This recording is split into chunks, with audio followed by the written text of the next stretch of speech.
Bonjour Catherine. Voilà. J'ai souhaité t'interviewer dans le cadre de ton projet Expat Parents. Alors, je ne vais pas en dire plus, je vais te laisser te présenter et présenter ton projet. Bien, eh ben, écoute, me présenter, ça va être long si je raconte ma vie qui est déjà bien avancée. Non, mais en fait, je suis psychologue Ouais, de formation. J'ai été expatriée pendant une quinzaine d'années en famille avec nos trois enfants qui sont maintenant deux grands enfants, mais qui restent nos enfants. Donc, ça m'a donné effectivement une vision assez diversifiée de l'expatriation, parce qu'on a été aussi bien en Asie qu'en Europe, voilà, enfin on a vécu dans 6 pays, et on s'apprête à repartir dans un septième. Et chaque fois, j'ai été très investie en fait dans la vie associative. ouais. Voilà. Donc, notamment les associations d'accueil, bien accueil, voilà, ces Ouais, les associations. accueils de la FIAF. Ouais. Voilà, effectivement. Et du coup, ça m'a permis aussi d'être en contact avec les familles qui arrivaient et de me rendre compte que c'était pas toujours très facile.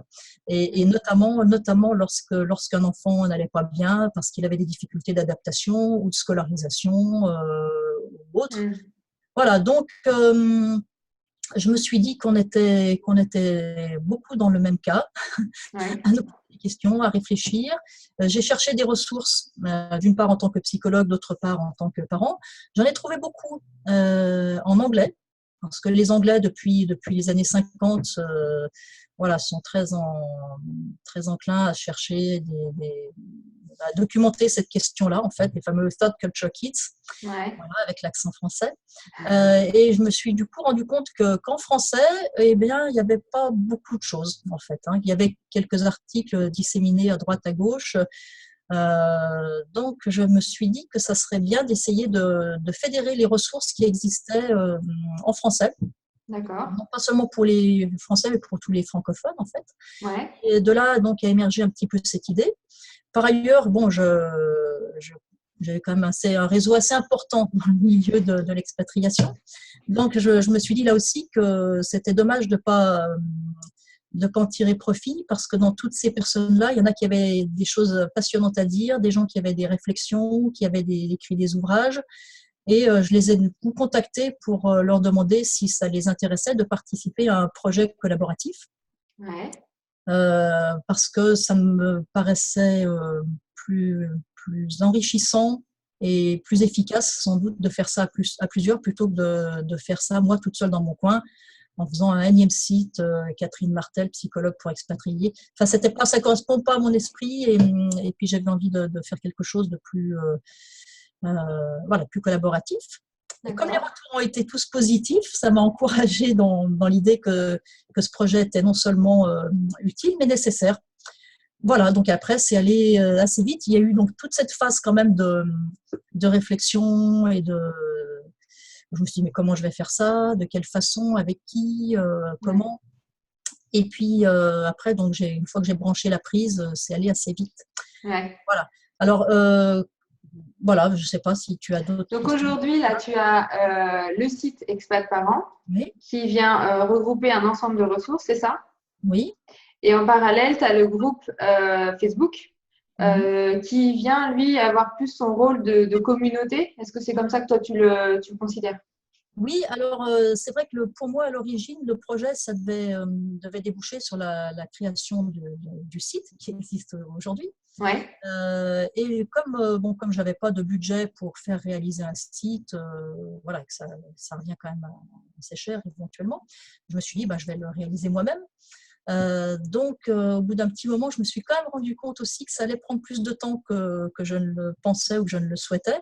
Et pour commencer à concrétiser quand même ce projet, c'est pour ça donc que j'ai créé le groupe Facebook début janvier, d'accord.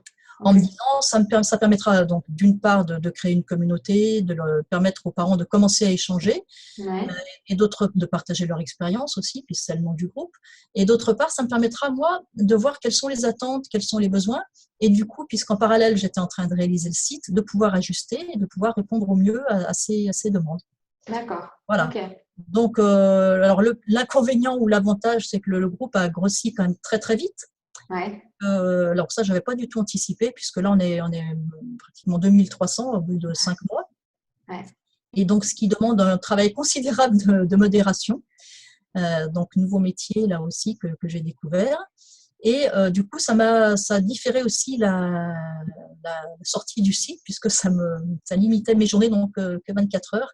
Ouais, Voilà. c'est ça. Donc, le site, du coup, est sorti au début mai. Voilà, donc ça fait un mois. Ouais, d'accord. Donc, Voilà. en fait, si les gens veulent aller plus questionner, aller chercher des renseignements, ils vont plutôt sur le groupe Facebook. S'ils sont plus à la recherche de ressources pour les enfants plutôt ou pour les adultes aussi? Alors sur le site, l'idée, ce serait de pouvoir répondre un petit peu à toutes enfin, ou en tout cas le plus possible aux attentes, aux besoins des familles expatriées. Et donc sur le site, effectivement, l'entrée est très simple. On entre soit par une catégorie d'âge des enfants, les tout petits, les Ouais, grands ou très grands, et aussi ou éventuellement en tant que parents.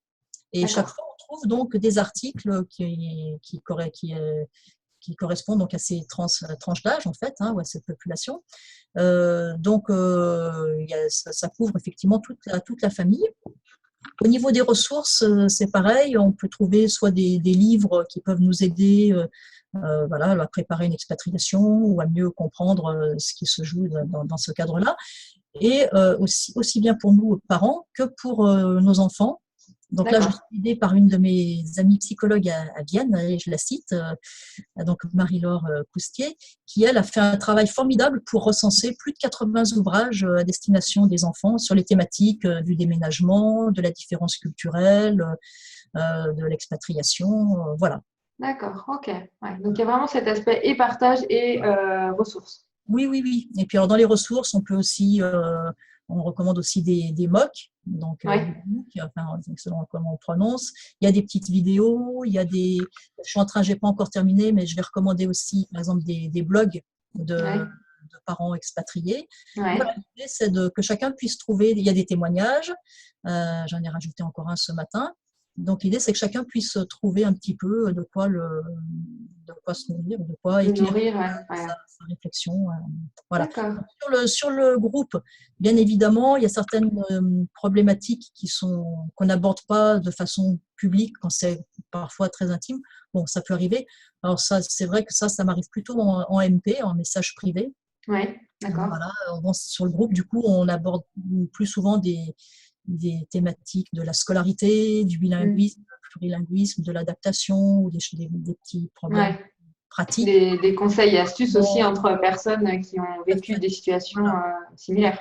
Et c'est vrai que ces jours-ci, là, il y a des thématiques un petit peu plus graves qui arrivent sur voilà, de difficultés, notamment des conjoints, Ouais, personne qui suit celui qui s'expatrie pour son activité professionnelle. mm. Voilà, bon, donc, Donc le thème, c'est la famille et après tout ce qui gravite autour. oui, tout à fait. D'accord, ok. Et pour ton projet, est-ce que tu as eu besoin d'argent? Et puis si tu en as eu besoin, comment tu l'as trouvé? Alors, non, j'ai pas eu besoin d'argent parce que la seule source, enfin, la seule dépense pour l'instant, euh, ça a été donc de réaliser le site internet. Donc, Ouais, réaliser moi-même, voilà, je me suis autofinancée. ouais, Surtout, bon, ça m'a coûté un petit peu d'argent quand même parce que je suis passée par un web builder en fait qui me permet de construire mon site, mais c'est une formule qui a un coût en fait, hein. ouais, Donc qui est pas énorme. Enfin, quand on n'a pas de rentrée d'argent, c'est voilà, c'est quand même une sortie. ouais. Donc voilà, j'ai fait cet investissement, mais ça reste relativement modéré. D'accord, ok. Et alors toi, quelle est ta vision? Comment tu imagines tout ça vivre sur les mois ou sur les années à venir? Euh, J'avoue que je me projette pas forcément dans l'avenir. Alors ça, c'est peut-être aussi le contre-coup de ma vie d'expatriée, c'est-à-dire que chaque fois, j'ai été dans un pays pour 3 ans, avec des retours en France parfois d'un an ou deux. Mm. Donc, finalement, chaque fois, j'ai développé des projets bah, sur des courtes durées, en fait. D'accord. Ce qui ne voulait pas dire d'ailleurs que le projet ne s'est pas poursuivi, souvent d'ailleurs après mon départ. Bon, je pense à une petite école que j'avais créée en Roumanie qui vient de fêter ses 20 ans maintenant. Ah ouais, voilà, donc mais ma phase, moi, de création et de lancement d'une activité, je m'investis comme si ça allait devenir l'activité de ma vie, mais sans tirer de plan sur la comète, parce que voilà, je fais pas un business plan à 3 ans, à 5 ans. De toute façon, il n'y a pas de business véritablement, donc pas de business plan, ça simplifie les choses. Alors, il y a une chose effectivement dont je me rends compte, c'est que je pourrais sans doute pas m'investir comme je le fais actuellement dans cette phase de lancement pendant des années, parce que ça me prend absolument tout mon temps et mon énergie. Donc, je pense que c'est nécessaire dans cette phase. Il va falloir que je trouve une façon soit de m'entourer de personnes qui viennent me donner un coup de main, soit je ne sais pas. Bon, tous mes amis, tout le monde me dit qu'il faut que je trouve une façon aussi de monétiser le projet si je veux en assurer la pérennité. Bon, ça, j'avoue que je ne sais pas trop bien faire. C'est pas. T'en es pas là, c'est pas dans ta réflexion du jour. Mes domaines de compétences, mais bon, rien n'est désespéré. Voilà. Donc, je suis à la recherche de suggestions. Ça marche. Ok. Et est-ce que tu as eu des peurs peut-être ou des peurs ou des doutes avant de lancer ce projet qui sont venus te chercher? Alors, des peurs ou des doutes. Oui, alors c'est drôle parce que l'une de mes peurs, c'était que les personnes que j'allais contacter pour leur demander de contribuer me disent non, me disent que ça les intéressait pas, parce que je veux dire, moi je leur propose pas un centime. Enfin, c'est de la contribution collaborative. Voilà, tout à fait. Donc, je me disais, bon, qu'est-ce qui va les amener à me dire oui, au fond, et donc, j'ai différé pendant très longtemps le moment où j'allais poser la question à la première personne. Voilà. Et en fait, je me la suis jouée facile, parce que j'ai demandé à quelqu'un que je connaissais personnellement. C'est le meilleur moyen. Oui. Alors, quand elle m'a dit, mais bien sûr, c'est une super idée, etc., alors là, je me suis dit, bon, allez, maintenant, l'étape numéro 2, c'est de demander à quelqu'un que je connais moins, voilà, qui était à un autre bout de la planète, et qui a eu la même réaction, non seulement positive, mais enthousiaste. Donc là, encore regonflé à bloc. Et puis alors après, maintenant, voilà, j'hésite plus. Et alors, c'est des personnes avec qui j'avais été en contact pour une raison ou pour une autre, ou des personnes parfois que je suis allée contacter parce que j'avais vu qu'elles écrivaient des choses intéressantes. Et puis maintenant, bon, c'est vrai que maintenant je suis dans la phase suivante, c'est-à-dire où des personnes me contactent en me demandant si elles peuvent contribuer. La balance est inversée. Oui. Alors, bon, j'avoue que c'est le côté collaboratif auquel je tenais depuis le départ. Ça, je regrette vraiment pas, parce que c'est vraiment, ça m'émerveille, j'allais dire. Voilà, je suis en contact pratiquement tous les jours avec l'un ou l'autre des auteurs du site, et c'est des échanges exceptionnels et enthousiasmants. C'est un partage, c'est une aventure humaine aussi en même temps. Eux-mêmes sont contents de contribuer, donc c'est formidable. Oui, parce qu'ils adhèrent au projet collaboratif aussi. Oui, alors c'est vrai aussi que moi, je leur donne de la visibilité. La plupart de ces personnes ont aussi une activité professionnelle, on a un site pro, etc. Je leur donne de la visibilité, donc c'est sans doute. Oui. Voilà. Mais je pense qu'il y a plus que ça, effectivement. Il y a aussi les valeurs que tu mets en avant à travers ce projet-là. Bien sûr. D'accord. Est-ce que tu aurais un conseil pour d'autres personnes qui réfléchiraient à se lancer, alors sur un projet qui soit plus rémunérateur ou pas d'ailleurs, ou collaboratif, par rapport à ce que toi tu as déjà vécu? Un conseil. Je ne sais pas si j'ai des conseils à donner. Ou quelque chose que tu te dis, voilà, avec ces 5 mois là déjà d'activité, j'ai vraiment retiré, ou peut-être que j'aurais fait différemment même. Déjà, un conseil, c'est de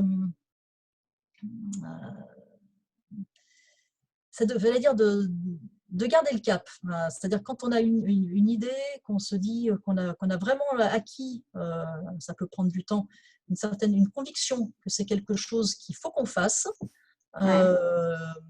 de garder le cap malgré effectivement peut-être certaines appréhensions, certaines difficultés ou certaines bon, j'allais dire, enfin, critiques. Enfin, moi, je reçois surtout les critiques de gens qui me disent, mais c'est super ton truc, mais ça te rapporte pas un rond. Voilà, bon.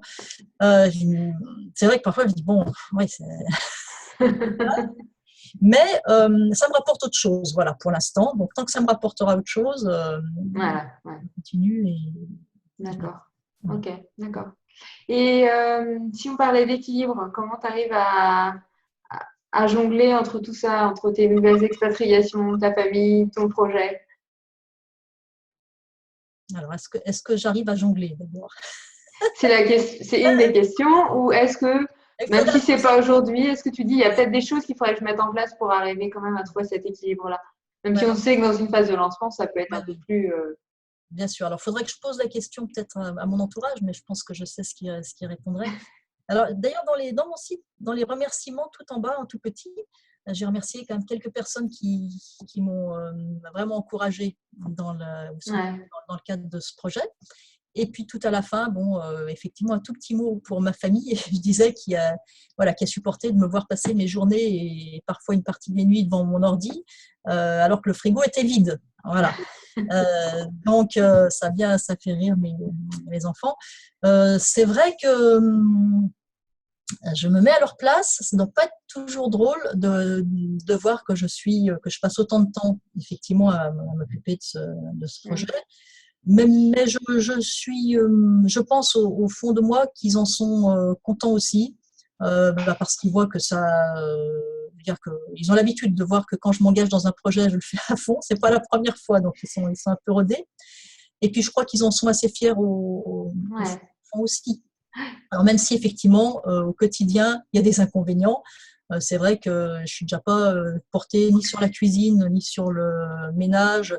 Bon, ben là, il y en a encore moins. Alors, bon, on déménage dans un mois ou deux, donc je me dis, c'est plus la peine que je fasse le ménage. De toute façon, c'est bon. Voilà. Et c'est vrai que je me rends compte parfois, je lève le nez à 7 heures en me disant, oh là là, il n'y a rien dans le frigo et j'ai rien prévu.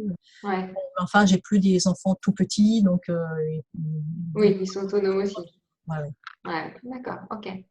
Est-ce que tu as autre chose à partager ou à demander ou voilà. Bon, alors on n'a pas préparé les questions, hein, donc voilà, j'ai pas Non, surtout pas. quelque chose à demander ou à quoi ou à Ou à proposer. partager quelque chose qu'on n'a peut-être pas abordé qui te semble intéressant à penser, tu vois, quand on lance un projet, par exemple. Oui, oui. Quand on lance un projet, Ou pas. oui, peut-être. Enfin, je pense que ça peut être bien aussi de. Enfin bon, en ce qui me concerne, mais c'est aussi lié à la nature du projet, c'est bien d'en parler avec d'autres en fait, de ne pas rester tout seul dans son coin avec justement ses doutes, ses questionnements. Il y a une partie de toute façon qui est très solitaire, voilà. Mais je pense que c'est bien déjà de commencer à partager cette idée-là et à devoir avoir les retours aussi des personnes, échanger avec d'autres peut-être qui elles aussi ont des projets, pas forcément dans le même domaine, mais qui sont dans cette même démarche de création ou de réflexion. Ouais. Ça peut être que positif et constructif, me semble-t-il, quoi. Oui, je Voilà. te rejoins complètement dans l'idée où c'est pas parce qu'on lance un projet seul qu'on est seul dans son projet, quoi. Enfin, réussir à trouver comme une équipe, quoi, finalement. Oui, oui, oui, oui. Ouais, complètement. Voilà. Alors c'est vrai aussi que enfin, le projet Expat Parents, il n'aurait pas pu exister il y a quelques années sans voilà, les avancées là, de technologie numérique. C'est vrai que c'est 100% dématérialisé. Ouais. C'est aussi que ça me permet, la vingtaine d'auteurs, il y en a une qui est en Tasmanie, il y en a une qui est à Sao Paulo, une à Houston, une à Bonn. Alors maintenant, je commence à avoir les fuseaux horaires dans la tête, c'est assez amusant. Voilà, tout comme sur le groupe, le matin, j'ai les messages qui sont arrivés pendant la nuit, voilà, Ouais. d'Asie, et puis en fin d'après-midi, il y a tous les États-Unis qui arrivent. Qui arrive. Donc, c'est vrai que je trouve ça quand même assez incroyable, tout ce que ça permet, en fait. Hein, et entre les gens, sans parler effectivement Les rencontres, ouais. du groupe Facebook qui ne pourrait pas exister non plus, quoi. Ouais, ouais, complètement. Voilà. Bah, écoute, merci Catherine pour ce moment ensemble. Moi, ce que je vais faire, c'est que sous la vidéo, je mettrai le lien vers le groupe Facebook et vers le site. Il y a aussi une page. Hein. Euh, Il y a une page Facebook aussi. Ah oui, la page Facebook, le groupe Facebook et le site. La page, ça permet de retrouver les ressources publiées parce qu'ils sont parfois difficiles à retrouver dans le fil d'actualité du groupe où il y a toutes les discussions. Ah voilà, c'était une des questions que je voulais te poser. Comment les gens ont accès, ils reçoivent, donc dès qu'il y a une nouvelle ressource, il y a quelque chose sur la page, c'est ça? Voilà. Je ne mets pas toutes les ressources du groupe, mais la plupart, en tout cas celles que je propose, elles sont systématiquement mises également sur la page où on peut les retrouver du coup peut-être plus facilement. D'accord. Bon, je mettrai les 3 éléments comme ça. Voilà. Et puis, dernière chose, je reste ouverte à toutes les idées, suggestions de la part des parents que ce projet intéresse et des professionnels aussi qui voudraient y contribuer. Ok. Voilà, l'appel est lancé. Voilà. Merci. À Merci. bientôt. Au revoir.